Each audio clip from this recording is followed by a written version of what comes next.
Assalamualaikum warahmatullahi wabarakatuh. Perkenalkan, nama saya Dahil Dwi Andini dengan NIM 192231005 dari Program Studi Gizi Fakultas Kesehatan Masyarakat Universitas Erlangga. Di sini saya izin mempresentasikan terkait analisis kualitas diet menggunakan metode Diet Quality Index Internasional atau DQII dan juga Minimum Dietary Diversity for Women atau MDDW, mata kuliah survei konsumsi pangan praktikum. Merupakan biodata responden di mana responden berinisial FAD yang berusia 20 tahun dan juga berjenis kelamin perempuan. Untuk tanggal wawancaranya sendiri yaitu dilakukan pada hari Senin dan juga hari Rabu pada bulan Agustus 2025. Nah, berikut merupakan hasil dari wawancara 24 hour food recall responden yang data 24 hour food recall ini akan digunakan untuk menganalisis DQII dan juga MDDW. Itu merupakan skor perhitungan DQII responden, di mana pada DQII ini terbagi menjadi dua kategori, yaitu kategori rendah dengan skor kurang dari 60 poin dan juga kategori tinggi dengan skor lebih dari sama dengan 60 poin. Nah, dari tabel tersebut dapat kita ketahui bahwa responden mendapatkan hasil akhir skor sebanyak 43 poin. Nah, di mana skor 43 poin ini termasuk dalam kategori kualitas diet rendah. Skor ini menunjukkan bahwa diet responden masih belum seimbang baik dari variasi pangan, adequacy, moderation, dan juga overall balance. Selanjutnya yaitu rekomendasi diet berdasarkan hasil DQII. Yang pertama yaitu meningkatkan asupan susu dan juga produk olahannya. Yang kedua, meningkatkan konsumsi kacang-kacangan yang dapat berasal dari tempe dan tahu. Yang ketiga, meningkatkan konsumsi sayur dan buah. Yang keempat, meskipun asupan gula tambahan, lemak total, lemak jenuh, kolesterol, mufa dan lain sebagainya masih dalam batas aman, tetap perlu diperhatikan agar tidak melebihi batas konsumsi.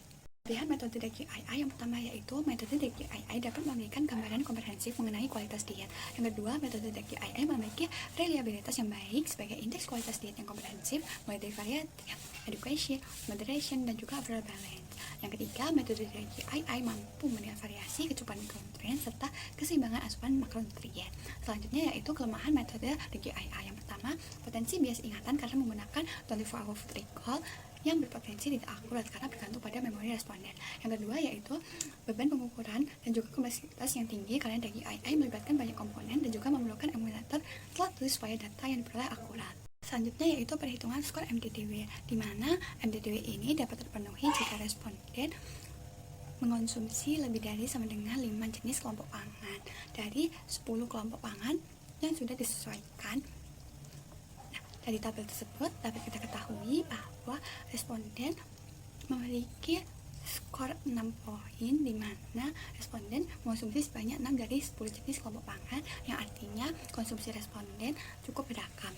Rekomendasi diet berdasarkan hasil MDDW. Yang pertama yaitu meningkatkan konsumsi kelompok kacang-kacangan yang dapat berasal dari tempe, tahu, kacang merah, kacang tanah, dan lain sebagainya. Yang kedua yaitu meningkatkan asupan susu dan juga produk olahannya seperti susu rendah lemak, keju, yogurt, dan juga sebagainya.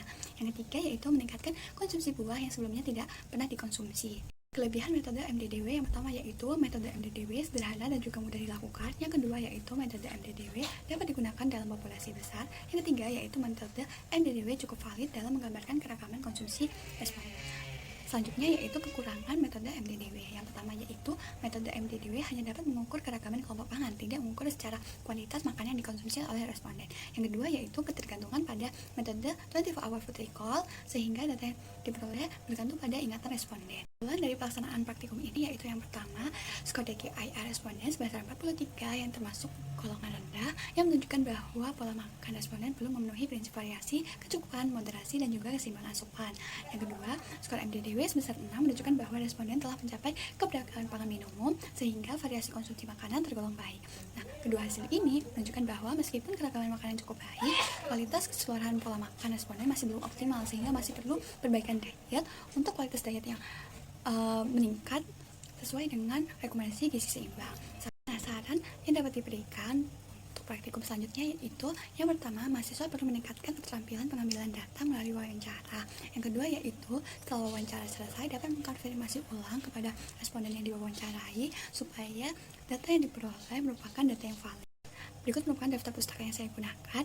Sekian dari saya, terima kasih. Mohon maaf apabila ada kesalahan kata maupun ucapan. Wassalamualaikum warahmatullahi wabarakatuh.